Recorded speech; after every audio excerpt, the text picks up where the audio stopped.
From the Mutual Studios in Washington, I'm Fulton Lewis, and that's the top of the news as it looks from here.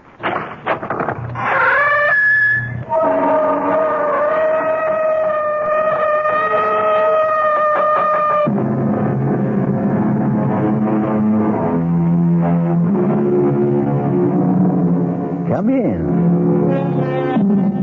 Welcome. I am E.G. Marshall. Welcome to the sound of suspense, to the fear you can hear.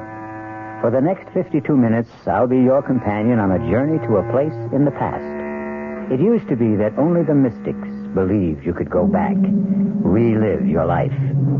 But didn't so eminent a scientist as Albert Einstein say that the past, the present, and the future are all intermingled somehow? Then why should we question a gentleman named Spencer Chadwick, who is asking a very vital question? Inspector, do you believe a person can do it again? Do what again? Go back. Where?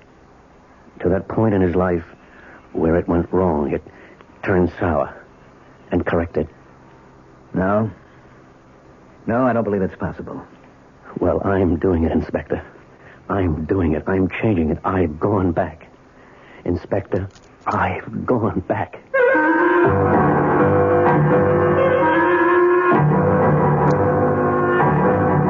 Our mystery drama, You Can Die Again, was especially written by Sam Dan and stars Richard Mulligan. It is sponsored in part by Anheuser-Busch Incorporated, brewers of Budweiser. I'll be back shortly with Act One.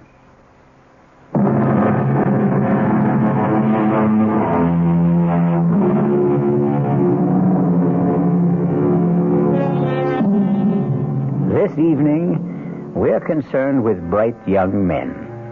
That is, those who began as bright young men, like Spencer Chadwick. Bright young Spencer Chadwick married his boss's daughter, but that was 23 years ago. And today, young Spencer has arrived at comfortable middle age. This morning, he will pick up his phone and dial the private number of a highly placed friend.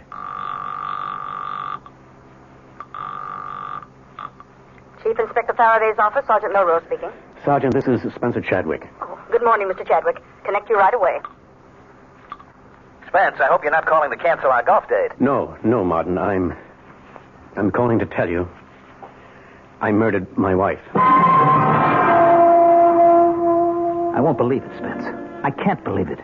Marty, look at her. She's dead. I see she's dead, but I won't believe you killed her. She's been stabbed, Inspector. Yes, Sergeant, yes. And that's the knife, Marty. Now, Spencer... You'll surely find my fingerprints on it. What's that bruise on your head? We had a fight. She hit me with the candlestick. Inspector, a glass door here leads to a terrace. It's been broken. Spence, an intruder, a thief.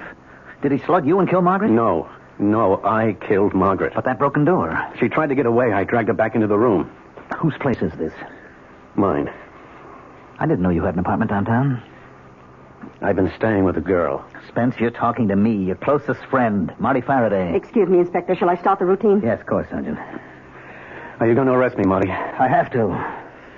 I'm ready to go now. But I'm not ready to go. Look, I can't believe what you're telling me. I can't even believe you were cheating on Margaret. How can I believe you killed her? You've been a policeman for 25 years, Marty. Do you still have illusions, faith, ideals? If I do, it was because of people like you and Margaret. I'm sorry, Marty. Look, Spence, is this the way it happened? You were having an affair. Margaret found out about it. She came here, confronted you. One thing led to another, and you killed her. Now, is that the story? Yes, yeah, that's it. Well, where's the girl?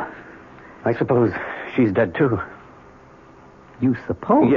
Yes, we can say she's dead. Well, how did she die? I killed her. What? When? Oh, a long time ago.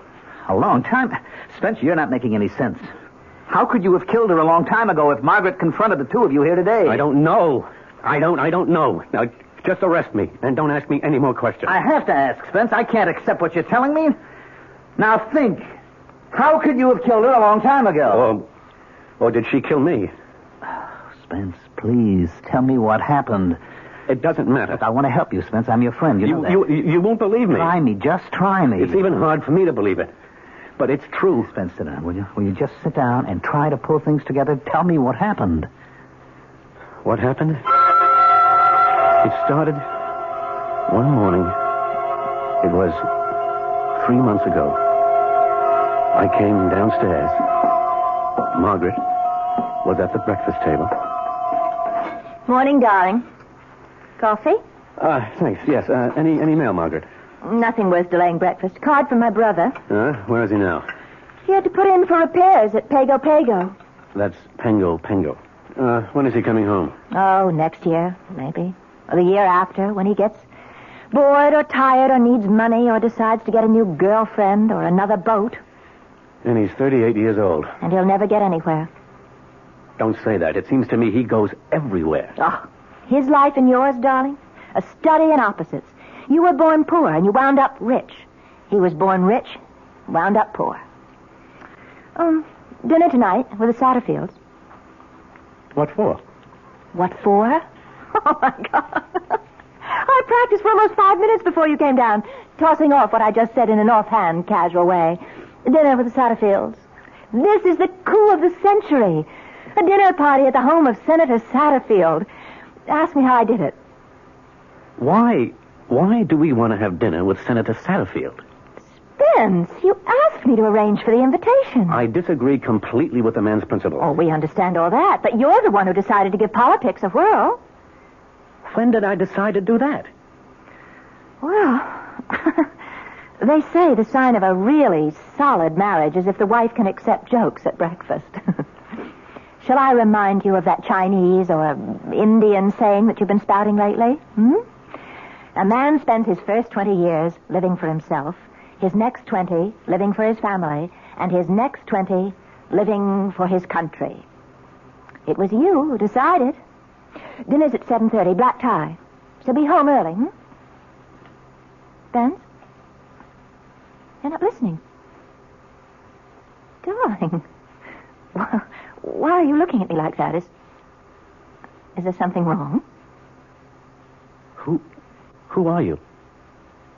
What did you say? I said, who are you? Tell me. Spencer. What are you doing here? Now, look, darling, if this is... Oh, no. Oh, what am I doing here? If this is a joke, it's not in the best of taste. I'm afraid I don't know where I am. Or who you are. Do you know who you are? Yes, I think I know who I am. I'm Spencer Chadwick. All right, now listen. Sit quietly for just a minute. I'm going to call Dr. Berger. Please, I don't want to put you to any trouble. Don't get up, Spencer. Please, don't get... Where are you going? Home. This is your home, Spencer. Please, don't be alarmed, please. I hope I haven't frightened you. I'll leave this minute.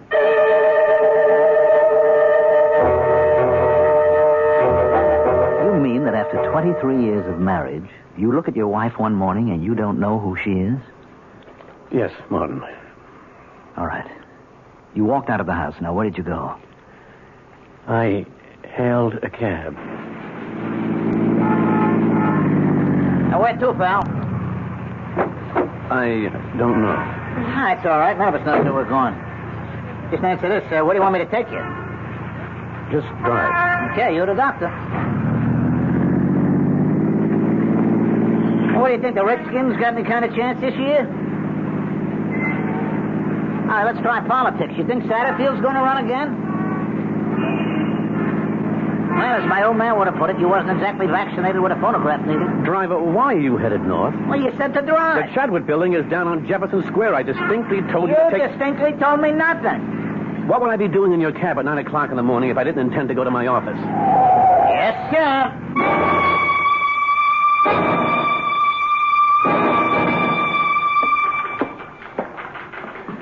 Good morning, Rose. Oh, good morning, Mr. Chadwick. There's a Dr. Berger sitting in your office. Dr. Berger? Yes, Dr. Berger. Come in here, Spence. I don't have all day. Well, come in and shut the door. May I remind you that this is my office? 15 minutes ago, I received a call from Margaret. Margaret? Is she all right? About you. Me? I thought it important enough for me to stop off here on my way downtown. Hold out your wrist. Wait, why did Margaret call you? She told me about that little episode. What? What little episode? You don't remember saying certain things? Paul, please, what is this all about? Pulse seems to be a little fast. What am I supposed to have said to Margaret? I want you to report to the hospital right now.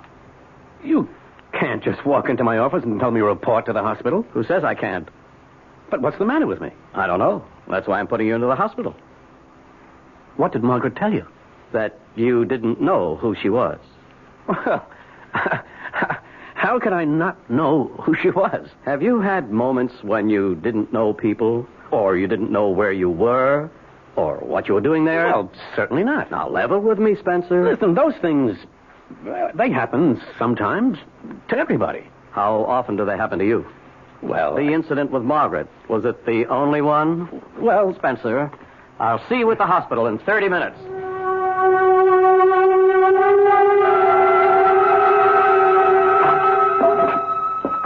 Well, you did it. You're here, Spence. of course I'm here. I won't keep you an hour longer than necessary. Probably get you out by the end of the day. Paul, you do what's necessary. That's a good attitude. Most of you high-powered business types are so self-important. you Don't start to lecture me. I'm here. I agree I need some help. Now, what's holding us up?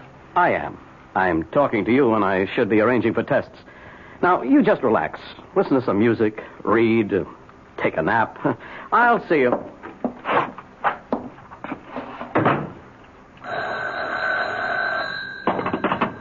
Hello? Spencer? Peggy? Is everything all right, Spence? Peggy, where are you? I'm at the apartment. Where else would I be? Tell me, are you all right? Oh, yes. Oh, yes. I'm certainly all right now. Oh, Peggy, I almost lost you. How could you lose me? It could happen. How? Dr. Berger, he could make it happen. But not now, not anymore. Do you know why? Why, Spence? You called me just in time. You warned me just in time. And I'm getting out of here this minute.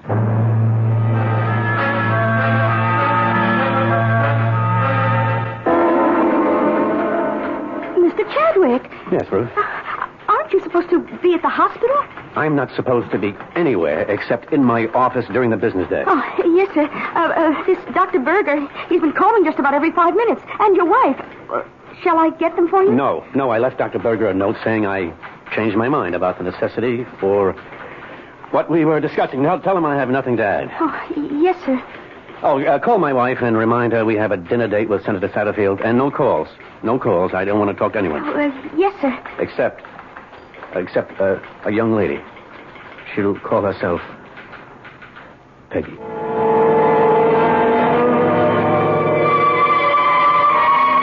Well, for 23 years, you hum the same tune, and then, suddenly, one morning, you hear the music of a different drummer. A drummer named Peggy. Or is she a piper named Peggy, who will have to be paid? We shall return shortly with Act Two.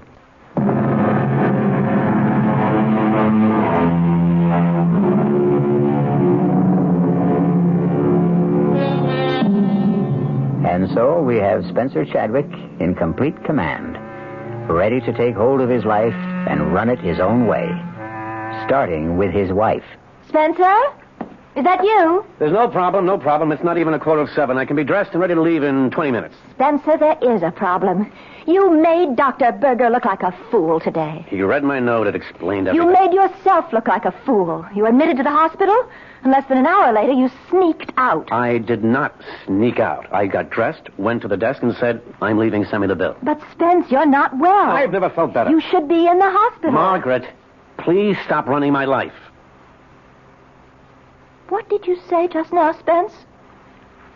I'm sure you heard me. I wasn't aware that I was running your life. Spencer, would you be good enough to explain? Can you show me how? You did say this thing was black tie? Spencer, I'm entitled to an explanation of that remark. Margaret, if you can't understand what I'm saying, how can I explain it?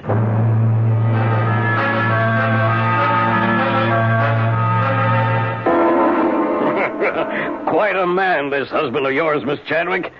Some brandy? Yes, thank you, Senator. We need men like you in public life, Spence.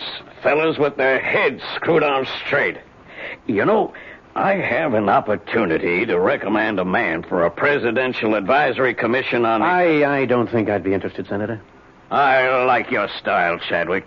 You play hard to get, but you do it convincingly. The public eats that up. No, Senator, it's not a pose. You see, sir, it seems to me that I've spent all my life working for other people. Serving others is the most richly rewarding profession a man can follow. That's if he happens to be a selfless person. But I never saw myself as a manufacturer of farm equipment. I wanted to study languages, the basic structures of human communication. An admirable calling. Margaret and I were going to leave for Tibet on our honeymoon, but my father-in-law became seriously ill. Somebody had to look after his affairs till he could get on his feet again. That was 23 years ago. He never did get back on his feet, and I never did get out of his office. But you transformed that little factory into the third largest enterprise. I know, Senator, I know. I did it for my wife, my in-laws, my employees, the stockholders. But now, finally, at length and at last, I'm going into business for myself. What sort of business? The Spencer Chadwick business. The let's please and amuse and excite and develop enhance Spencer Chadwick. Thank you for your offer, Senator, but there are many others who are more worthy, not to mention more willing.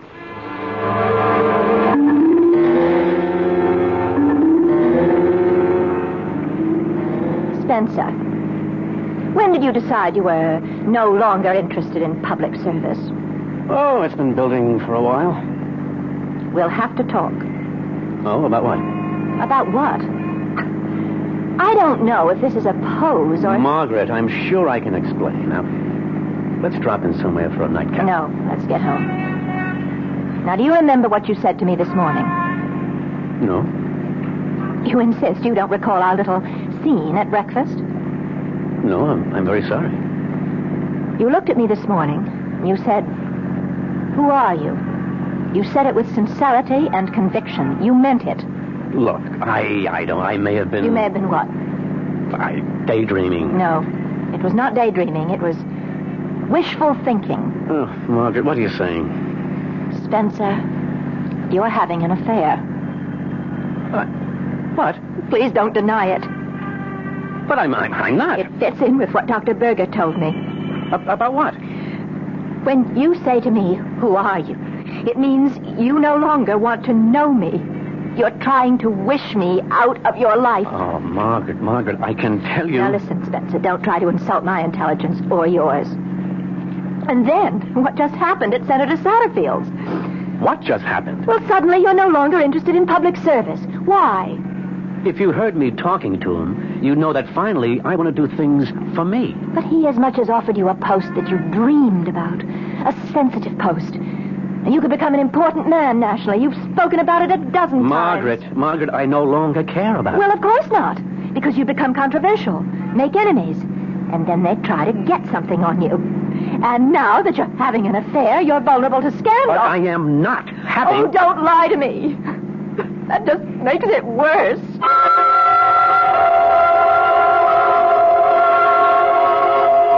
But you were lying to us, Spence. We know you were lying. We know about Peggy. Inspector. Yes, Sergeant. If you'll come into the bedroom, Inspector, I didn't want to move anything. All right.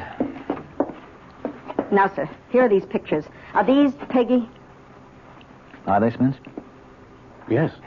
Well, sir, if you look at the hairstyle, that went out 25 years ago. I'm no expert, but these don't look like pictures that were taken recently. Now, the clothes in the closet, skirts, blouses, dresses, are these Peggy's? Are they, Spence? Yes. The styles are about 25 years old. Now, here's a label in a skirt. It's a Lydia Carter. She was a designer who was fashionable 30 years ago. Well, Spence, tell us. I can't. Why can't you? I don't think I know how. Never mind how it sounds. Just tell it. Martin, did you ever think you could somehow get a second chance? To do what? To live your life over. To answer your question, no. Did you ever think you could go back to a point in time when you made a decision which changed everything for you? Where you crossed your own particular Rubicon and if you could go back, start again, and do the thing you really wanted to do? To answer your question again, no. That's because you never regretted the course of your life. And you did? Are you trying to tell me that you did? Every day for 23 years. All right, Spence.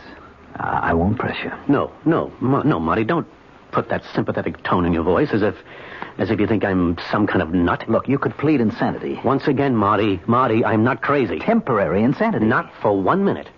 I asked you a question. Can you go back? Can you live your life over again? And I gave you my answer. No. But you can. You can do it.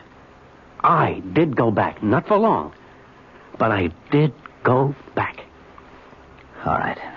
All right, Spence, you did go back. And if I hadn't lost my head, if only I hadn't killed Margaret, I could have stayed.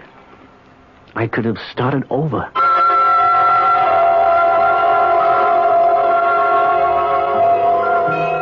Peggy, want to go to a movie? No. I missed the news broadcast. Anything happening? They think a war just started. Oh, come on, Peggy. Come on. There aren't going to be any more wars. Everybody knows that. People may be crazy, but they're not insane. Where? I think the man said Korea. Someplace like that. But maybe I didn't hear it right. Hey, if you don't want to go to the movies, what do you want to do? Sit home and just listen to you. Tell me about the trip you're planning. Well, first, don't call it a trip. We may never come back. It may take all our lives. Fine with me. And we may never find it. Great. What are we looking for? The origin of language. For instance, we say brother in English. German, Dutch, Scandinavian, so on, say a form of bruder. Same basic word. Latin, Greek, frater. The BR becomes FR. Russian, obrak. The differences are all in pronunciation. Okay. How did this one language spread so far and wide to cover so many different kinds of people? Arbeit. How? That's what I want to find out. And we will travel and study and research, and one day, maybe... Maybe what? This Indo-European language, it's only one of 30 language families. At one time, was there one single language, the mother of all? Was there? I don't know. One day, I hope to find out. You sure you wouldn't mind scrounging around Europe and Asia? Oh, I've been to Europe and Asia. Ah, but not with a backpack. Not with a sleeping bag. I'm going to love it. Now, one thing must be clearly understood. At no time, regardless of the bind we may find ourselves in, shall we ever, under any circumstances, wire your father for money. Promise? I promise.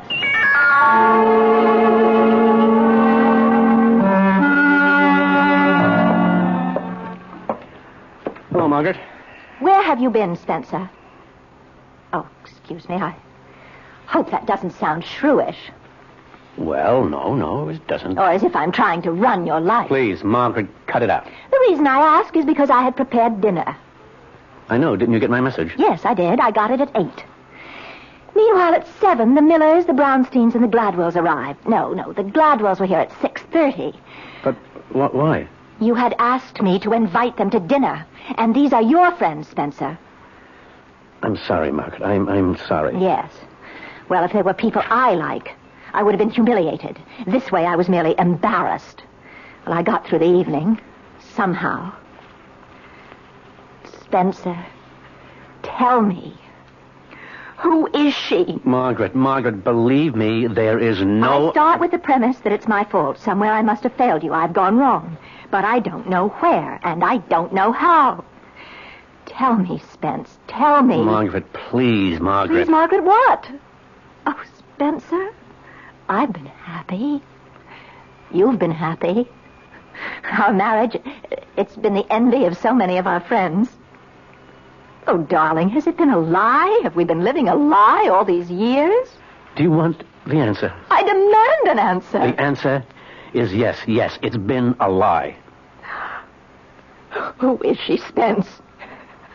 Who is she?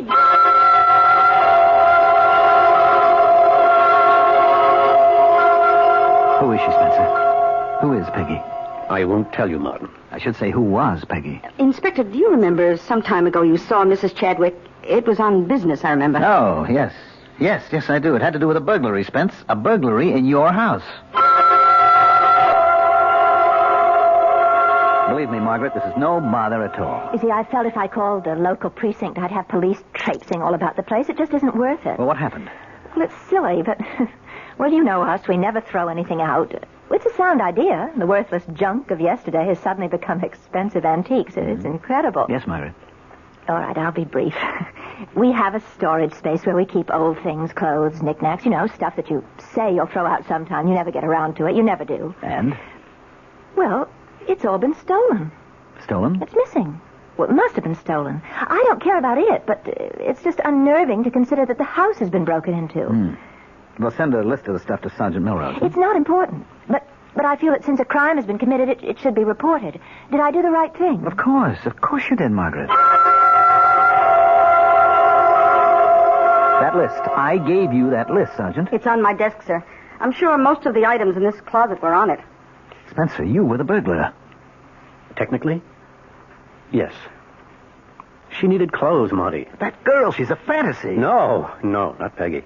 All right, look, for reasons that I may never understand, you feel you wasted your life. So you fantasized a way to go back, to start over. It was no fantasy. Sergeant Milrose. Hell, it wasn't. You were sorry you married Margaret. Which all by itself proves that you're insane, Spence. You created this Peggy, and you had to dress her in a period of 25 years ago. There is no Peggy. This whole thing happened in your mind. Yes, thank you, Lieutenant. Yes, Sergeant? Sir, that was from the lab. They scraped some grass samples from a skirt in the closet, and it's been identified as Duke of Wentworth fescue. All right. It's a new kind of seed, just been planted for the first time. When? Well, about a month ago, which means somebody wearing this skirt was sitting in the grass in Benton Park very recently. You figure if a man's been married for 23 years, he may have a tendency to fantasize a bit. But Spencer Chadwick has created more than an illusion. He has brought forth flesh and blood, particularly blood. We'll be back shortly with Act 3.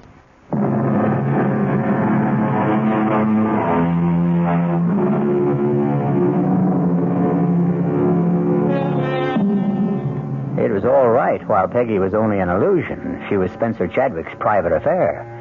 But a living Peggy, or even a dead Peggy, is a serious matter for Police Chief Inspector Faraday. Spence, make it easy for all of us. Tell me, who is Peggy?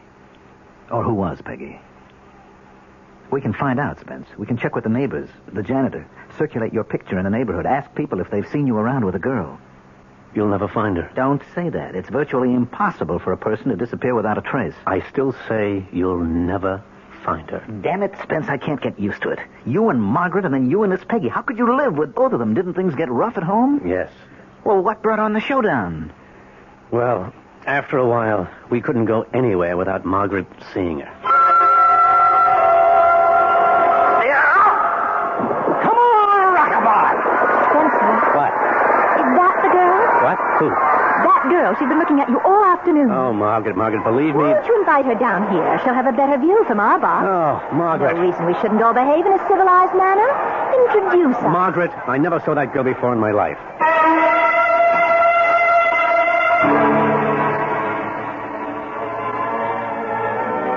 Margaret, you're staring. No, not me. That girl's been staring at you all evening. Margaret, believe me. Wherever we'd go, there'd be no peace. She always suspected somebody. Last week, it even happened when we were playing golf with you and Henrietta. You're up, Margaret. I'd use a 3-wood on this hole, Margaret. All right. Oh, too bad. Well, you go up there and show me how, Marty. You rushed the shot. You lifted your head. I really don't care about golf. You made the date with Marty and Henrietta. Well, we simply can't drop out of circulation. Spencer, that girl in the foursome behind us. Margaret, she's not the one. Spencer, where were you? I had a meeting. Oh, well, we progressed. Used to be you didn't know, you couldn't remember. And now at least you're courteous enough to lie to me. You've been drinking, Margaret? Yes, that's true. I have been drinking. Margaret, it's not good for you. Oh, I don't know. Let's consider that. Drinking is not good for me. I won't fight that. However, what you're doing, that's good for me, Although I must say you're treating me nicer these days. You started off by asking, who are you? As if you didn't know me, and now at least you don't ask. The phone rang today, and I answered it, and the line was dead. What's going to happen, Spence? I intend to go away with her. Well, finally, you've admitted it. You are having an affair. Yes. Who's the woman? Who? Yes, who? I'm not sure you'd want to know. I have a right to know. Well, perhaps you do. Who is she, Spencer? She's you. Me? Yes, Margaret. The girl is you. What kind of nonsense? No, that's not quite right. She isn't you. Then what were you trying to say? She was you. She isn't Margaret Chadwick. She was Peggy Wainwright. Spencer, don't look at me like that. I'm scared. Do you want me to prove it to you? Come with me. Come with me right now. This is what Dr. Berbick was concerned about. Spence, it's no disgrace to have a breakdown. It's no shame to need psychiatric help. No. We're past all that, Margaret. Come with me. I want you to meet Peggy. Come with me. No, Spencer. You come with me. You come with me to Dr. Berger. You know, Margaret, people like you have one answer. Whenever you're up against something you don't understand, you have one answer. Whenever you're faced with something that's beyond your experience, you have one answer: see a doctor. That solves everything. That takes care of everybody. And it never occurs to you that yours might just possibly be the wrong answer. Now, why are you so sure of yourself, Margaret? Why are you so sure that I'm the one who's wrong? Come with me, Margaret. I want you to meet Peggy. Or are you afraid?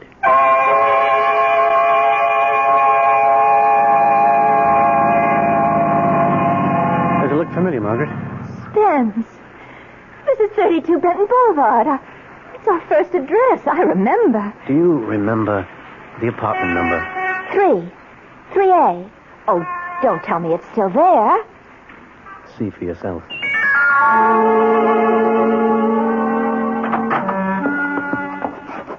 Spence. How did you... Our first table. And this bronze candlestick, our very first wedding present from my brother. These clothes. My clothes. How did they get there? They're here because they're Peggy's clothes. Oh, look, Spence, the Lydia Carter skirt. Oh, you love me in that. Do you know that style's come back? I want to put it on. Do you remember what we used to do? We'd go for a walk. In the park. Dinner at Luigi's. We never had dinner at Luigi's. Oh, that's right. We couldn't afford it. And by the time we could, we weren't living here anymore. We stopped at the burger shop. What's tonight? Thursday. That means there's a free concert in the park. And then free dancing. Oh, let's go, Spence. Let's do it all again.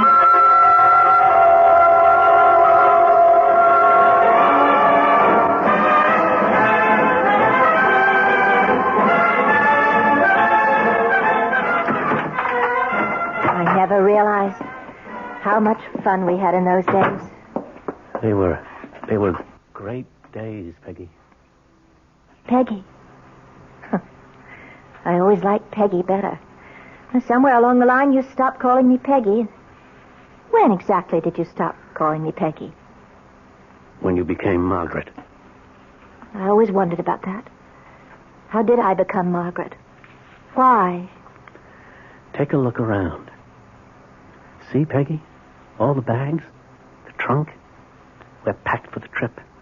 The trip? The trip to Tibet. Oh, yes. We were all set to go. Yes. You remember?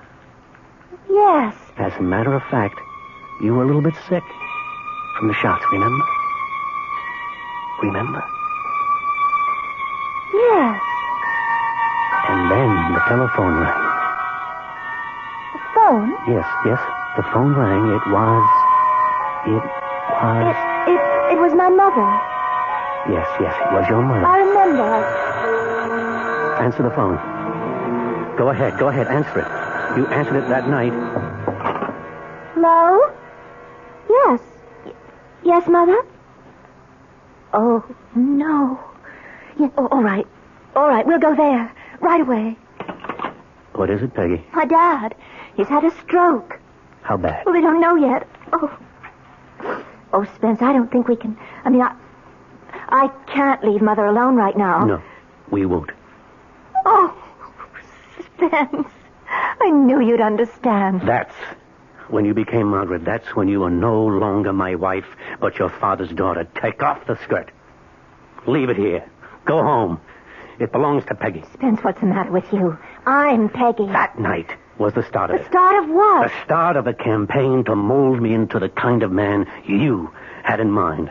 The man who would enjoy the kind of existence you always had and always wanted. Safe, comfortable, secure. All you were asked to do was to help my father, who was deathly ill. Who else could have done it? My brother? It was supposed to just be a temporary arrangement. But it suited you, Spence. It suited you. I started making the kind of money your folks never dreamed of. I built an empire. I never wanted it. You wanted it. You wanted it so badly you stopped being Peggy. You went somewhere else. You became lost. But not me. I'm not lost. I found my way back. And when I got there, I found Peggy again. Now, take off that skirt and give it back to Peggy. Spencer, I listened to you. Now you listen to me. I've been listening to you for 23 years. And now we've come to the end. The bags are packed, and it's not too late. We're leaving for Tibet. Peggy and me. Peggy? Peggy? Yes, Spencer, darling. Spence, get this straight. I'm Peggy. Don't listen to her, Spence. She was always out to destroy you. She almost did till you came back to me. I'm Peggy. The only Peggy you have. She's lying. She's trying to stop you. We are going to Tibet. Fat chance. You'll take that appointment from Satterfield. That refusal was just a ploy. You know it. He knows it. Shut up, Margaret. Shut her up, Spencer. Shut her up. I didn't destroy you. You destroyed me. You have to kill her, Spence. Go ahead. Live with this fantasy of yours, this Peggy who rewrites history. She's all yours. I want my skirt. Take off that skirt. It's mine. It's all I want from you for 23 years of marriage. Don't let her out of here. She'll tell everybody about us. They'll put you away, Spence. Get away from that door. No. Spence, keep away from me. No. You won't get out that way. Spence, I warn you. I'll hit you with this. Now, you asked for it. You asked for it. Use a knife, Spence. Use a knife.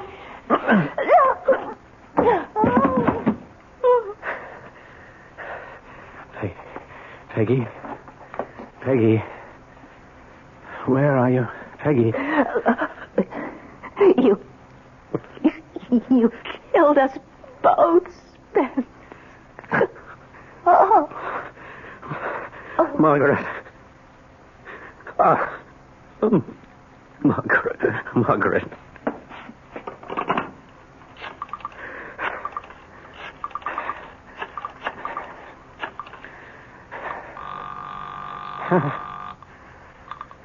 Chief Inspector Faraday's office, Neuro speaking.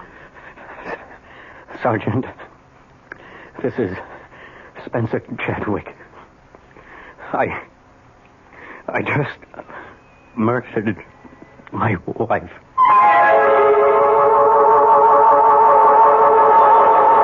Well, as they say, all of us are two people. One is the person we think we are, and the other is the person we really are. And the secret of a long, happy life is to make sure the twain never meet. I'll be back shortly. This is WOR New York, your station for Mystery Theater.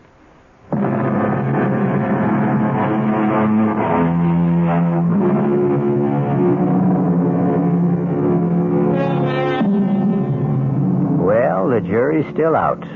Oh, not on Spencer Chadwick. With him, it was open and shut. But on the basic idea, can you go back? Can you do it again? Well, to end on a non-controversial note, here is something everybody can do again. Tune in again for more suspense and excitement. Our cast included Richard Mulligan, Mandel Kramer, Marion Seldes, Bryna Rayburn, and Gil Mack. The entire production was under the direction of Himan Brown. Now, a preview of our next tale. You know what I'm going to do, Laurie? I am going to turn this car right around and head back to the city. Oh, no, George. Please don't. What's that?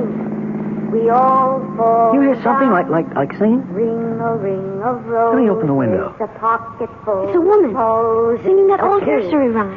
Two. We all fall down. But what's that snapping sound? It sounds like a piece of leather. It sounds like a whip. George, what are you doing? I'm getting out. No, don't leave me, George. I'm coming with you. Wait. Okay, but stay close to me. Radio Mystery Theater was sponsored in part by the Kellogg Company, makers of Kellogg's Special K cereal. This is E.G. Marshall inviting you to return to our Mystery Theater for another adventure in the macabre. Until next time, pleasant dreams.